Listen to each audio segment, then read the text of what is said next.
Good morning friends. Free lecture series of the શલ્યતંત્ર surgery પોર્શનની અંદર આપનું હાર્દિક સ્વાગત છે. નેક્સ્ટ લેક્ચર છે બિનાઇન પ્રોસ્ટેટિક હાઇપરપ્લેસિયા બીપીએચ. બીપીએચ એ પ્રોસ્ટેટનું બિનાઇન ટાઈપનું કેન્સર છે. બિનાઇન મીન્સ કે જે ક્યોરેબલ છે, કે જે એક્યુટ કન્ડિશનની અંદર છે. પ્રોસ્ટેટિક ગ્લેન્ડ પરથી છે. પ્રોસ્ટેટ હાઇપરપ્લેઝિયા કે તે જગ્યાના જે સેલ જે છે હાઇપર મતલબ વધવા, પ્લેઝિયા મતલબ નવા ક્રિએટ થવા. તો એ જગ્યાના સેલ જે છે, એ જગ્યાની ટિશ્યુ જે છે એની અંદર શું થાય છે, ગ્રોથ થાય છે, એબનોર્મલ ગ્રોથ થાય છે. અને એને શું કહેવામાં આવે છે, પ્રોસ્ટેટિક હાઇપરપ્લેશિયા. અને આ કન્ડિશન ક્યોરેબલ છે એટલે બિનાઇન કીધું છે. પ્રોસ્ટેટની હાઇપરટ્રોફી થવા માટે કોઈ ચોક્કસ કારણ જવાબદાર નથી, પરંતુ બે થિયરીના આધારે આપણે એને વર્ણવીએ છીએ. કઈ કઈ થિયરી છે? તો એક હોર્મોનલ થિયરી છે અને એક બીજી છે નિયોપ્લાસ્ટિક થિયરી. હોર્મોનલ થિયરી શું છે? તો જેમ જેમ ઉંમર વધે એમ એમ શું થાય, એન્ડ્રોજન ઘટે અને ઇસ્ટ્રોજન વધે છે. અને આ હોર્મોનલ ઇમ્બેલેન્સના કારણે પ્રોસ્ટેટનો શું થાય છે, ગ્રોથ થાય છે. અને પ્રોસ્ટેટનો ગ્રોથ થવાને કારણે જ શું થાય છે, તો એ પ્રોસ્ટેટનો ગ્રોથ થવાને કારણે બીપીએચની અંદર એ કન્વર્ટ થાય છે. બીજી વાત કરીએ કે નિયોપ્લાસ્ટિક થિયરી. નિયોપ્લાસ્ટિક થિયરીની અંદર શું થાય છે, ફાઇબ્રસ, મસ્ક્યુલર અને ગ્લેન્ડ્યુલર આ ત્રણ લેયરની શું થાય છે, વૃદ્ધિ થાય છે અને બીપીએચ ક્રિએટ થાય છે. તો બે થિયરી જોઈ, હોર્મોનલ અને નિયોપ્લાસ્ટિક. હોર્મોનની અંદર હોર્મોન જવાબદાર હતા, નિયોપ્લાસ્ટિકની અંદર શું, નવા સેલનો ગ્રોથ જવાબદાર. Neo means new, plastic means growth, નવા સેલનો શું થાય છે, ગ્રોથ. કયા કયા? તો ફાઇબ્રસ, મસ્ક્યુલર અને ગ્લેન્ડ્યુલર. આ સેલની વૃદ્ધિ થાય અને બીપીએચની અંદર કન્વર્ટ થાય. હવે આપણે જોઈએ સેકન્ડરી ઇફેક્ટ શું થાય. જો બીપીએચ થાય તો urethral changes plus bladder changes અને યુરેટર અને કિડની ચેન્જીસ. એટલે કે એના સંકળતા પ્રોસ્ટેટને સાંકળતી બધી જ જે ઓર્ગન જે છે એની અંદર જે છે ઇફેક્ટ કરે છે. જે ભાગ જે બધા છે, યુરેટર છે, કિડની છે, બ્લેડર છે, યુરેથ્રલ છે, આ બધાની અંદર શું કરે, થોડી થોડી અસર પ્રોડ્યુસ કરે છે. હવે આપણે આગળ જોઈએ બીપીએચના લક્ષણો શું. આપણને કઈ રીતે ખબર પડે કે આ ભાઈને કે આ બેનને ના થાય? હા, એક મેઇન ક્વેશ્ચન એવું પૂછાય 2 માર્ક્સની અંદર કે how many percentage of the risk produce prostatic hyperplasia in woman? 0%. કારણ કે વુમનની અંદર પ્રોસ્ટેટ ગ્લેન્ડ હોતી નથી. બીપીએચના લક્ષણો શું? કઈ રીતે ખબર પડે કે આ ભાઈની અંદર પ્રોસ્ટેટ પ્રોડ્યુસ થયું? તો frequency, less frequent in day, more frequent in night. 10 થી 15 વખત પણ જવું પડે છે કેટલીક વખત પેશાબ માટે. અને એ શેના કારણે છે? પ્રોસ્ટેટ થાય, પ્રોસ્ટેટના કારણે જે છે યુરિનરી બ્લેડરનું ઇન્ફ્લામેશન થાય, એને સિસ્ટાઇટિસ કહેવાય. અને પ્રોસ્ટેટ થાય એટલે શું થાય, જો એ આપણે એક ઇમેજ દ્વારા સમજીએ પ્રોસ્ટેટનું. તો અહીંયા જોઈ શકો છો તમે, જુઓ કે પ્રોસ્ટેટ ગ્લેન્ડ નીચેની છે. ઓકે, તો જ્યારે આ પ્રોસ્ટેટ ગ્લેન્ડની અંદર સાઇઝની અંદર વધારો થાય 360 ડિગ્રી, તો ત્યારે એ શું કરશે, યુરિથ્રા ઉપર પણ પ્રેશર ક્રિએટ કરશે, કે જેના કારણે શું થાય, પેશાબની ફ્રીક્વન્સીની અંદર, પેશાબની જે આવવાની જો ફ્લો છે એની અંદર પણ જે છે એ અસર કરશે. પ્લસ બીજી અસર છે ને ઉપર, બ્લેડર ઉપર અસર કરશે. બ્લેડર ઉપર શું કરે, સિસ્ટાઇટિસ પ્રોડ્યુસ કરે, યુરિનરી બ્લેડરનું ઇન્ફ્લામેશન કરે. પ્લસ યુરિનરી બ્લેડરને ઉપરની તરફ પ્રેશર કરે એટલે શું થાય, તો કે યુરિનરી બ્લેડર જેટલું ખાલી થવું જોઈએ એટલું ખાલી થાય નહીં. યુરિનરી બ્લેડર જે છે જેટલું ખાલી થવાનું હોય પી વખતે એટલું થાય નહીં. અને એના કારણે જે છે વારંવાર પેશાબ માટે જવું પડે. અર્જન્સીનો મતલબ શું, તો પ્રોસ્ટેટનું એન્લાર્જમેન્ટ થાય એટલે ઇન્ટરનલ સ્પિન્ક્ટર ઓફ યુરેથ્રા જે છે ખેંચાય અને એ થોડો ખુલ્લો જ રહે, આથી તરત જ પેશાબ માટે જવું પડે. ઇન્ટરનલ સ્પિન્ક્ટર ઓફ યુરેથ્રા એ ખેંચાય, એનું જે છે એક્સટેન્શન થાય એટલે થોડો ખુલ્લો જ રહે, આથી પેશાબ માટે વારંવાર જવું પડે અને તરત જ જવું પડે. હેઝિટન્સી, દર્દી જે છે મૂત્ર નિકાલ કરે એટલે હેઝિટેટ ફીલ થાય ઇન્ફેક્શનના કારણે. હેઝિટન્સી એટલે કે એને પેશાબ જે છે રોકાઈને આવતો હોય એવું એને ફીલ થાય છે. આપણે સામાન્ય વાત કરીએ કે પાઇપ હોય અને પાઇપની અંદર આપણે કદાચ પગ મૂકી દઈએ, ચલો વિચારો, પગ મૂકીએ અથવા પથરો આવે કે એવું કંઈક આવે તો શું થાય?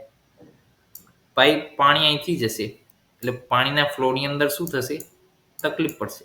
એ પાણીનો ફ્લો પહેલા જેવો નોર્મલ રહેશે નહીં.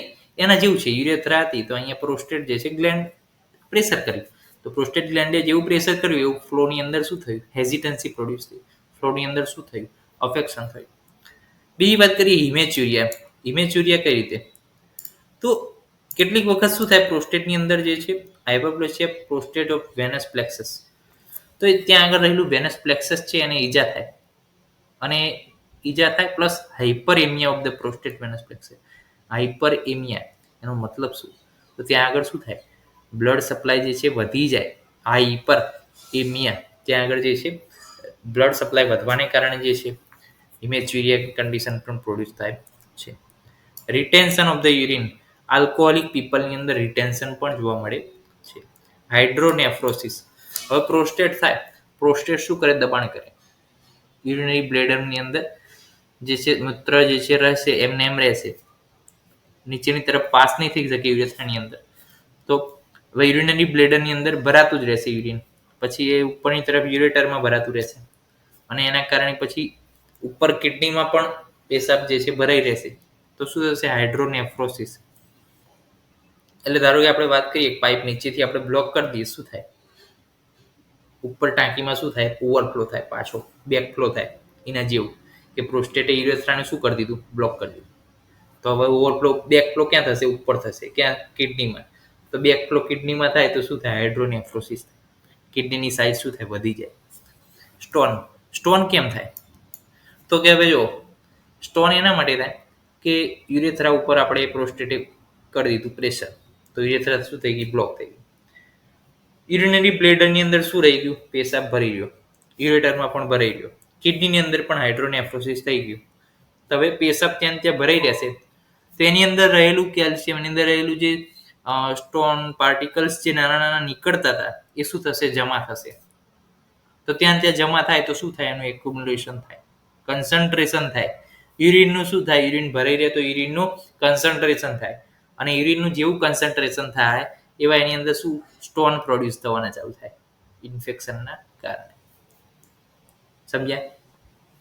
જેવી બ્લોક થઈ ગઈ યુરેથ્રા, પેશાબ ઉપર ભરાઈ રહ્યો બ્લેડરમાં, ઉપર યુરેટરમાં ભરાઈ રહ્યો, એના ઉપર કિડનીમાં ભરાઈ રહ્યો પેશાબ, અને પછી શું થયું? એક પેશાબ એમને એમ રહેશે તો ત્યાં આગળ શું થશે? કન્સન્ટ્રેશન થશે પેશાબનું, યુરિનનું, અને એના કારણે શું થશે? એની અંદર સ્ટોન પ્રોડ્યુસ થશે.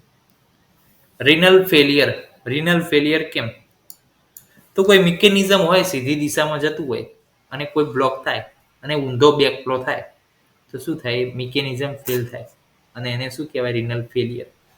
કોના કારણે થયું? તો હાઇડ્રોનેફ્રોસિસ. હાઇડ્રો એટલે કે પાણી, નેફ્રોસિસ તો જે નેફ્રોન સેલ છે એની અંદર શું થાય છે? પાણી ભરાઈ જાય. હાઇડ્રોનેફ્રોસિસ એટલે કિડનીની સાઇઝની અંદર શું થાય? વધારો થાય, અને એ જે છે બેકફ્લો થવાને કારણે વધારો થયો છે. તો બેકફ્લો થયો તો મિકેનિઝમ શું થયું? બંધ થયું. એને રિનલ ફેલિયર કહેવાય. હવે આપણે પ્રોસ્ટેટ થયું એવું ડાયગ્નોસિસ કઈ રીતે કરવું? તો જો ફ્લોનો રેટ 20 મિલીમીટર પર સેકન્ડ, ડ્રિબલિંગ જે છે ડ્રોપ વાઇઝ યુરિન હોય, વેઇટિંગ લેસ અથવા મોર હોઈ શકે છે, અને સ્ટ્રીમ કેવી હોય? વીક હોય, ડબલ હોય, અથવા સ્પ્રે હોય. હવે સ્પ્રે વાળું સમજાવું, વીક વાળું સમજાવું. ધારો કે કોઈ નળી છે આ રીતના, ઓકે, કંઈક સ્ટોન કે કંઈક પગ મૂકી દઈએ આપણે તો શું થાય? એનો જે ફ્લો આવતો હતો, એની જે સ્ટ્રીમ આવતી હતી પાણીની, એ શું થશે? વીક પડશે. પ્લસ કેટલીક વાર શું થશે? ધારો કે આ નળી હોય, બરોબર, નળીનું આ ડાયામીટર ગોળ હોય નળીનો આગળનો, ઓકે. હવે આપણે વચ્ચે દબાઈશું નળીને, અહીંથી પાણી છાંટતી હોય અમુક વાર આપણે કરતા હોય, વચ્ચેથી નળી દબાઈએ તો શું થાય? ડબલ થાય. પાણીનો ફ્લો બે બાજુથી છૂટશે. તો એવું જ છે, પ્રોસ્ટેટે દબાયું યુરેથ્રાને તો કેટલીક વાર શું થાય? બે ફ્લો થાય, ડબલ ફ્લો. અથવા તો પછી ઘણી બધી મલ્ટિપલ ટાઈપથી, જો મલ્ટિપલ સાઇડથી દબાતું હોય તો સ્પ્રે પણ થઈ શકે છે.